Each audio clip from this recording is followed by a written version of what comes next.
Here's a truth most people won't admit. Saying yes to everything is slowly killing you. Not in a dramatic movie scene way, but in the quiet, soul-crushing way where you're stretched too thin, burned out, and resentful. Because you can't say no without feeling like a terrible person. You say yes to that extra project at work, even though you're already drowning. You say yes to that party you don't want to go to, because you don't want to seem rude. You say yes to everyone else, but when was the last time you said yes to yourself? If you're nodding right now, this video is for you. Saying no doesn't make you selfish, it makes you strong. But here's the catch. Most of us feel guilty when we say no, and that guilt keeps us trapped. I'm going to show you how to say no without feeling guilty, set boundaries that actually stick, and take back your time and energy for the things that matter to you. I've been where you are, and I've learned how to break free. Let's do this together. Stick around, and let's get started. Let's get real. Why is saying no so hard? It's not because you don't want to. It's because you're terrified of what comes after. You're scared people will think you're selfish or lazy, or that they'll stop liking you. Maybe you've got that voice in your head saying, if I say no, they'll be disappointed in me. Or, what if they get mad and never talk to me again? I get it, I've been there. I used to say yes to everything. Extra shifts at work? Sure. Helping a friend move when I was already exhausted? Of course. Joining a group project I had no time for? Why not? I thought saying yes made me a good person, but all it did was leave me drained, stressed, and secretly resenting the people I was trying to please. Here's the hard truth. Every time you say yes to something you don't want to do, you're saying no to something you do want.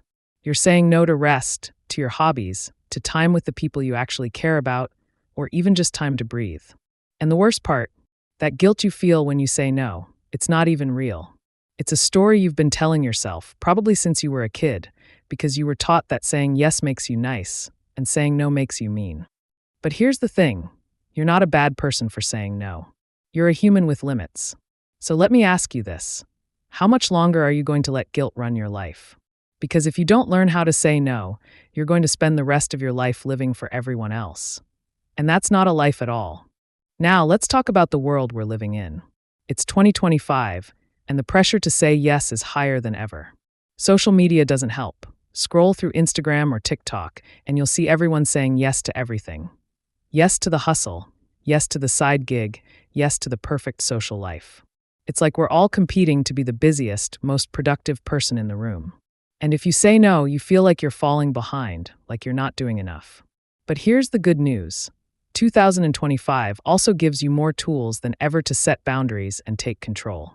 There are apps to manage your time, like Notion or Google Calendar, that let you see exactly how much you're taking on. There are online communities on Reddit or X where people share how they've learned to say no and still keep their relationships intact. There are even free courses on YouTube about assertiveness and boundary setting, literally at your fingertips. But tools are only half the battle. The real work is in your head. You can have the best time management app in the world, but if you're still saying yes out of guilt, nothing changes. The world in 2025 might be loud, but it's also full of people who are learning to say no and live better because of it. You can be one of them, but you've got to start. The question is, are you going to keep saying yes to everyone else, or are you going to start saying yes to yourself? Because the tools are there, you just have to use them. So how do you say no without feeling guilty?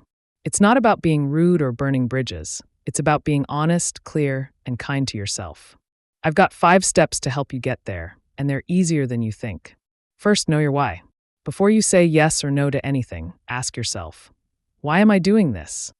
Is it because you genuinely want to, or because you're afraid of what'll happen if you don't?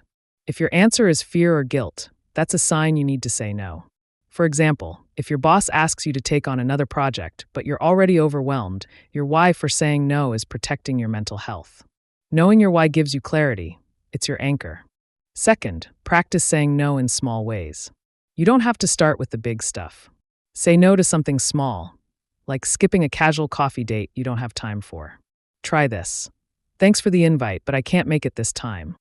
No excuses, no over-explaining, just a clear no. The more you practice, the easier it gets. I started by saying no to small favors, like lending my stuff when I didn't want to, and it built my confidence for the bigger no's. Third, stop apologizing. When you say no, don't say, I'm so sorry, but you're not doing anything wrong. Instead, try this. I can't take that on right now, but thanks for asking. It's polite, it's firm, and it doesn't make you sound like you're begging for forgiveness. You're allowed to have boundaries. Stop acting like you're breaking a law. Fourth, offer an alternative when it makes sense. This isn't always necessary, but it can soften the no. For example, if a friend asks you to help them move, but you're busy, you can say, I can't help on Saturday, but I can help you pack on Friday for an hour. It shows you care, but you're still setting your limit. Fifth, reframe the guilt. That guilt you feel? It's not a sign you're a bad person. It's a sign you're growing. Every time you say no, you're choosing yourself, and that's going to feel uncomfortable at first. But ask yourself, would you rather feel guilty for 5 minutes or resentful for 5 months because you said yes to something you didn't want to do? Guilt fades, resentment doesn't. Here's the catch. Saying no isn't a one-time fix. It's a skill, and you've got to keep practicing. That means prioritizing your time and energy over other people's expectations. It might mean less people-pleasing, less overcommitting, and more space for what you actually care about. It's not easy, but it's worth it. Now let's get real with yourself, really real. When was the last time you said no and didn't feel guilty about it? Can you even remember? If not, that's a sign you've been letting guilt control you for too long. Look at your life right now. How many things are you doing because you want to, and how many are you doing because you feel like you have to? Are you saying yes to things that drain you, just so you don't have to deal with the guilt of saying no? Here's a harder question. What are you losing by always saying yes? Maybe you're losing sleep because you're overworked. Maybe you're losing time with your family because you're too busy helping everyone else. Maybe you're losing yourself, your dreams, your passions, your peace, because you're too busy being everyone else's yes man. I've been there, saying yes to everything and losing myself in the process. But here's the truth. Saying no doesn't make you a bad friend, a bad coworker, or a bad person. It makes you someone who values their own life. So ask yourself, does your life look like someone who's in control of their time, or someone who's letting guilt call the shots? If you're not where you want to be, is it because other people are forcing you to say yes, or because you're not brave enough to say no? You're not a doormat, you're a person with limits. It's time to start acting like it. I'll let you in on something personal. A few years ago, I was the ultimate people pleaser. I said yes to everything: work, friends, family, random requests from strangers. I thought it made me a good person, but it just made me miserable. I remember one week where I said yes to 3 different projects at work, a friend's last-minute favor, and a family event I didn't even want to go to. By the end of the week, I was so burned out I couldn't even get out of bed. I was angry at everyone else for asking, but mostly at myself for not saying no. I felt like I was failing at everything because I was trying to do everything. Then I hit a breaking point. A coworker asked me to cover their shift, again, and I just couldn't do it. I said, I can't this time, I'm already stretched too thin. I was shaking when I said it, waiting for them to get mad. But you know what happened? They just said, okay, no problem, and moved on. That was the moment I realized the guilt was all in my head. People weren't judging me as harshly as I was judging myself. So I started practicing, saying no to small things, then bigger things. I said no to a family gathering I didn't have the energy for. And guess what? They still invited me to the next one. I said no to a project at work, and my boss respected me more for it. Saying no didn't ruin my life, it saved it. If I can learn to say no, so can you.